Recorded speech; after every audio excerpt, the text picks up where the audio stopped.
It was early in the morning. All the chief priests and the elders of the people planned how to put Jesus to death. So they tied him up and led him away. Then they handed him over to Pilate, who was the governor. Judas, who had handed him over, saw that Jesus had been sentenced to die. He felt deep shame and sadness for what he had done. So he returned the 30 silver coins to the chief priests and the elders. "I have sinned," he said. "I handed over a man who is not guilty." "What do we care?" they replied. "That's your problem." So Judas threw the money into the temple and left. Then he went away and hanged himself. The chief priests picked up the coins. They said, "It's against the law to put this money into the temple fund. It is blood money. It has paid for a man's death." So they decided to use the money to buy a potter's field. People from other countries would be buried there. That is why it has been called the Field of Blood to this day. Then the word spoken by Jeremiah the prophet came true. He had said, "They took the 30 silver coins. That price was set for him by the people of Israel. They used the coins to buy a potter's field, just as the Lord commanded me." Jesus was standing in front of the governor. The governor asked him, "Are you the king of the Jews?" "Yes, you have said so," Jesus replied. But when the chief priests and the elders brought charges against him, he did not answer. Then Pilate asked him, "Don't you hear the charges they are bringing against you?" But Jesus made no reply, not even to a single charge. The governor was really amazed. It was the governor's practice at the Passover feast to let one prisoner go free. The people could choose the one they wanted. At that time, they had a well-known prisoner named Jesus Barabbas. So when the crowd gathered, Pilate asked them, "Which one do you want me to set free? Jesus Barabbas, or Jesus who is called the Messiah?" Pilate knew that the leaders wanted to get their own way. He knew this was why they had handed Jesus over to him. When Pilate was sitting on the judge's seat, his wife sent him a message. It said, "Don't have anything to do with that man. He is not guilty.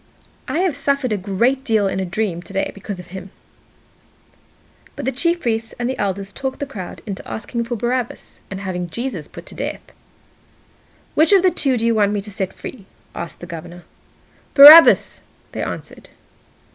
"Then what should I do with Jesus who is called the Messiah?" Pilate asked. They all answered, "Crucify him!" "Why? What wrong has he done?" asked Pilate. But they shouted even louder, "Crucify him!"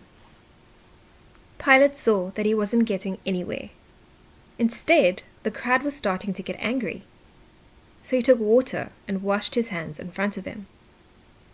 "I am not guilty of this man's death," he said. "You are accountable for that." All the people answered, "Put the blame for his death on us and our children." Pilate let Barabbas go free, but he had Jesus whipped. Then he handed him over to be nailed to a cross. The governor's soldiers took Jesus into the palace, which was called the Praetorium. All the rest of the soldiers gathered around him. They took off his clothes and put a purple robe on him. Then they twisted thorns together to make a crown. They placed it on his head. They put a stick in his right hand. Then they fell on their knees in front of him and made fun of him. "We honor you, King of the Jews," they said. They spit on him. They hit him on the head with the stick again and again. After they had made fun of him, they took off the robe. They put his own clothes back on him. Then they led him away to nail him to a cross. On their way out of the city, they met a man from Cyrene. His name was Simon. They forced him to carry the cross. They came to a place called Golgotha. The word Golgotha means the place of the skull. There they mixed wine with bitter spices and gave it to Jesus to drink. After tasting it, he refused to drink it. When they had nailed him to the cross, they divided up his clothes by casting lots. They sat down and kept watch over him there. Above his head, they placed the written charge against him. It read, "This is Jesus, the King of the Jews." 2 rebels against Rome were crucified with him. One was on his right, and one was on his left. Those who passed by shouted at Jesus and made fun of him. They shook their heads and said, "So you are going to destroy the temple and build it again in 3 days? Then save yourself. Come down from the cross if you are the Son of God." In the same way, the chief priests, the teachers of the law, and the elders made fun of him. "He saved others," they said, "but he can't save himself. He's the King of Israel. Let him come down now from the cross. Then we will believe in him. He trusts in God. Let God rescue him now if he wants him. He's the one who said, 'I am the Son of God.'" In the same way, the rebels who were being crucified with Jesus also made fun of him. From noon until 3 o'clock, the whole land was covered with darkness. About 3 o'clock, Jesus cried out in a loud voice. He said, "Eli, Eli, lema sabachthani." This means, my God, why have you deserted me?" Some of those standing there heard Jesus cry out.